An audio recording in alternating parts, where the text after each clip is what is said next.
Bismillahirrahmanirrahim. Assalamualaikum warahmatullahi wabarakatuh. Ketemu lagi dengan saya Tri Wibowo dari Omah Lele. Kali ini kita akan membahas masalah keuntungan atau analisis usaha dari budidaya lele di Omah Lele. Jadi di sini saya menggarisbawahi di Omah Lele, bukan di tempat yang lain ya. Jadi di sini kita pakai sistemnya sirkulasi, kemudian kita pakai benih strainnya, kita pakai Masamo atau CP Super Python, banyak yang menyebut segitu. Kemudian kita pakai pakan pelet, full pelet. Kita pakai pakan yang paling bagus saat ini, yang paling mahal di pasaran, tapi maaf saya nggak bisa nyebut merek ya.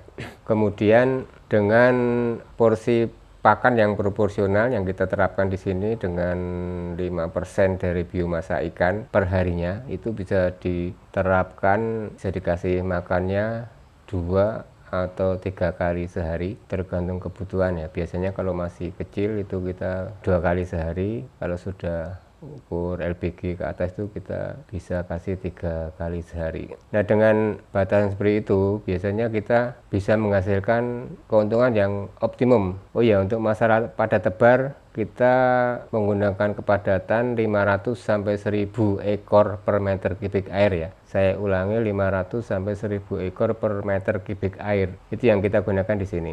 Jadi sebagai gambaran, untuk kolam diameter 4 yang ada di farm 3 ini aja yang kita kasih sebagai contoh. Yang kita ambil contoh dari farm 3 ini yang kolam diameter 4, itu kita tebar dengan benih sejumlah 6.000 ekor, ukurannya ukur 7, nanti bisa dipanen pertama biasanya di angka 2 bulan lebih dikit lah, sekitar 60 hari sampai 70 hari itu biasanya kita panen pertama. Kemudian yang kecil kita masih kita kasih makan selama 2-3 minggu. Jadi untuk putarannya satu siklus kita bikin 3 bulan lah, jadi maksimal 3 bulan itu udah bisa terjual semua. Kemudian pakannya per 1000-nya kita pakai standar 4 sak ya. 4 sak itu per saknya isi 30 kilo, berarti per 1000-nya kita butuh pakan 120 kilo. Nah, itu biasanya nanti bisa menghasilkan rata-rata 125 kilo daging. Jadi untuk D4 dengan 6.000 kita butuh pakan sekitar 24 sak, itu dalam waktu maksimal 3 bulan.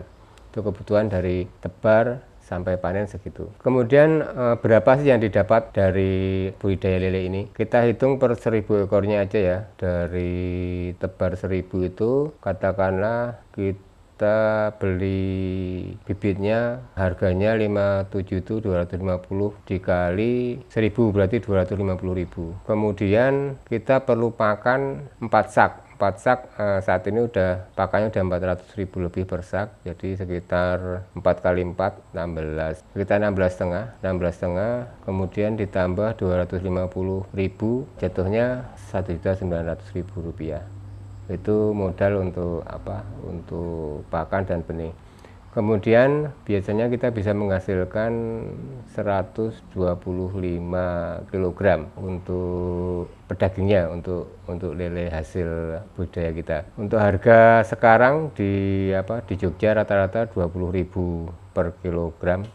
Ya, ada yang 20,5, ada yang 21, mungkin kita rata-rata ambil yang 21 aja yang paling rendah. Itu kalau 125 dikali 20.000 itu dapatnya sekitar 2.500.000. Kemudian kita potong dengan biaya produksi 1.900.000, kurang lebihnya dapatnya 600.000. Nanti masih istilahnya kalau itu idealnya segitu, tapi nanti bisa naik juga bisa turun. Yang terjadi di lapangan rata-rata ya paling tidak itu 400.000 per 1000 ekor itu kita dapat. Jadi kalau kita melihara satu kolam D4 isinya 6.000, berarti dari keuntungannya kita bisa dapatkan 400.000 kali 6, berarti kita 2,4 juta.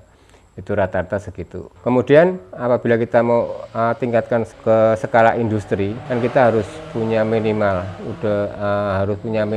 kolam yang harus dipenuhi ya. agar kita bisa membayar APK dengan standar gaji UMR. UMR-nya di Bantul ya, kalau kita di Bantul. Itu biasanya dengan 40 kolam kita udah bisa. Jadi katakanlah 2.400.000 tadi dikalikan 40 kolam itu jatuhnya 24 juta kali 4 berarti sekitar 96 juta nih. 96 juta itu dibagi 3 lah, rata-rata 3 bulan itu berarti sekitar 32 juta.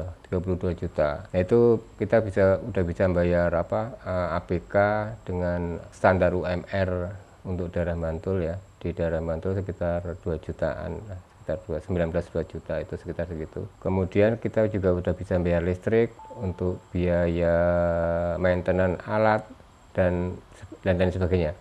Jadi apabila kita bisa bisa berbudaya dengan minimal 40 kolam, insya Allah kita udah bisa jadi bos lah untuk untuk memelihara lele itu.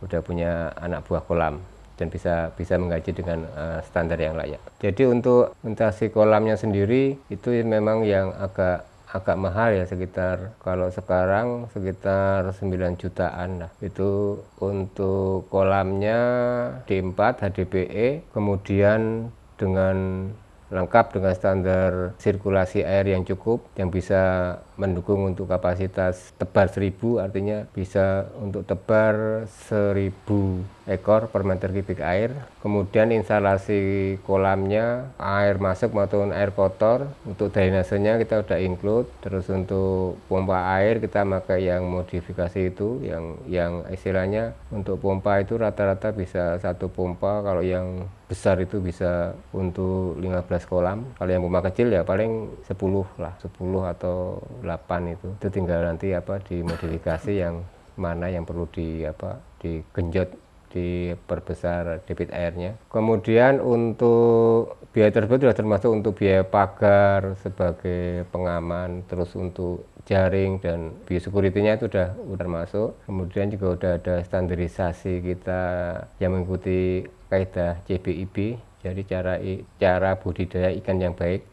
Karena patokan kita tuh di situ standarnya. Kalau bikin kolam itu standarnya harus CBIB, bukan yang lain ya, bukan standar dari kebagusan atau kemewahan, tapi kalau fungsinya nggak jelas ya buat apa, hanya membuang-buang uang.